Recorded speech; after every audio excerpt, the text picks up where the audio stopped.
안녕하세요. 너무나 기막힌 정의 박정 목사입니다. 오늘도 새로운 하루가 시작이 되었습니다. 오늘도 주님의 은혜와 평강이 여러분들과 함께 하시기를 주님의 이름으로 기도합니다. 우리는 부활의 주님을 맞이하는 부활 주간을 지금 보내고 있습니다. 우리가 삶을 살아가면서 부활의 생명의 능력이 저와 여러분들에게 함께 하시기를 바랍니다. 우리에게는 십자가의 복음과 부활의 능력이 우리 그리스도인들의 진정한 힘이라는 사실을 깨닫고 오늘도 믿음으로 승리할 수 있는 우리 날마다 기막힌 정오 식구들 되시기를 주님의 이름으로 기도합니다. 2022년 4월 20일 날마다 기막힌 정오 시작합니다.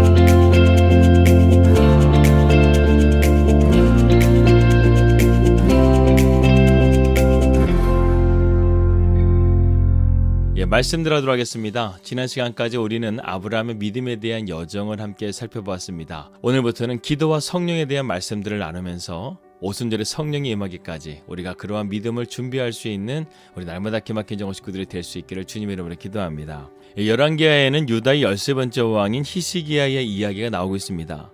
그가 왕으로 즉위했을 때 당시에는 참으로 혼란한 시기였었죠. 북이스라엘은 아수르에 의해서 멸망을 당했고 이제는 그 기세를 몰아서 남유다로 진격해올 참이었습니다. 그런 가운데서 히스기야는 내부적으로는 엄청난 개혁을 일으키고 있었습니다. 사실 히스기야의 아버지는 선한 왕이 아니었습니다. 하지만 그는 아버지와 같은 길을 걷지 않았다는 것이죠. 그는 이러한 어려운 상황 가운데서 이스라엘을 구원할 분은 하나님이신 것을 믿고 자기가 관할하는 영토 내에서 모든 신상과 산당을 찍어내고 제거하는 작업을 대대적으로 감행합니다. 한마디로 종교개혁을 일으킨 것이죠.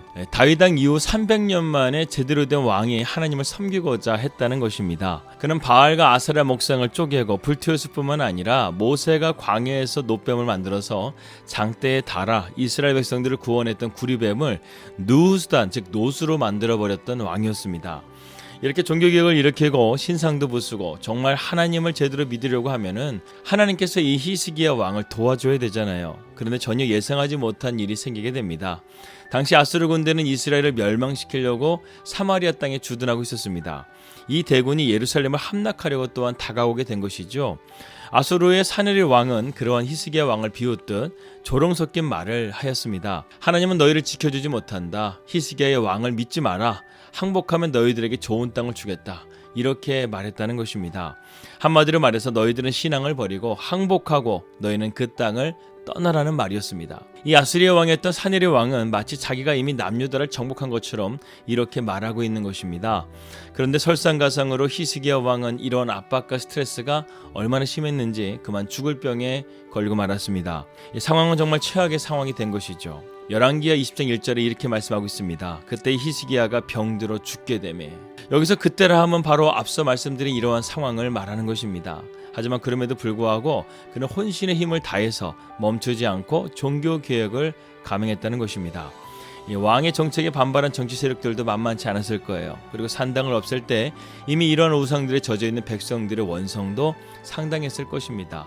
지금 대한민국을 보게 되면 대통령이 당선이 돼서 5월달부터 새 정부가 들어서게 되잖아요. 그런데 대통령 인수위원회에서 어떤 정책을 발표하게 되면 계속해서 야당에서는 그러한 것들을 반대하고 또 국민들도 이러한 것들에 대해서 반대하는 그런 입장들이 있는 것을 우리가 보게 됩니다. 마치 그랬다는 것이죠. 이러한 외부적으로 내부적으로도 어려운 상황 가운데 있었던 히스기야 왕은 심지어는 자기의 육체에 죽을 병에 걸렸음에도 불구하고 흔들리지 않고 이 믿음의 일을 헤쳐나가고 있습니다. 그런데 히스기야 왕이 가장 힘들었던 것은 무엇입니까? 자기의 육체의 병이라는 거예요.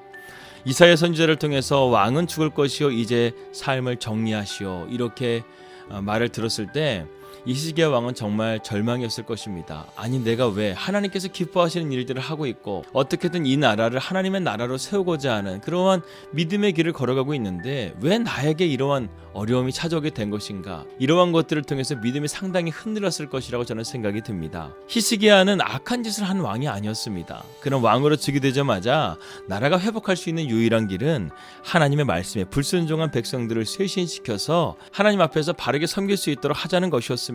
그리고 이 일을 착실하게 수행했는데 그만 죽을 병에 걸리게 된 것이죠. 믿음의 사람들은 종종 이런 일을 겪을 때가 있습니다. 우리의 뜻대로만 인생을 살게 되지 않게 된다는 것을 깨닫게 된다는 것이죠.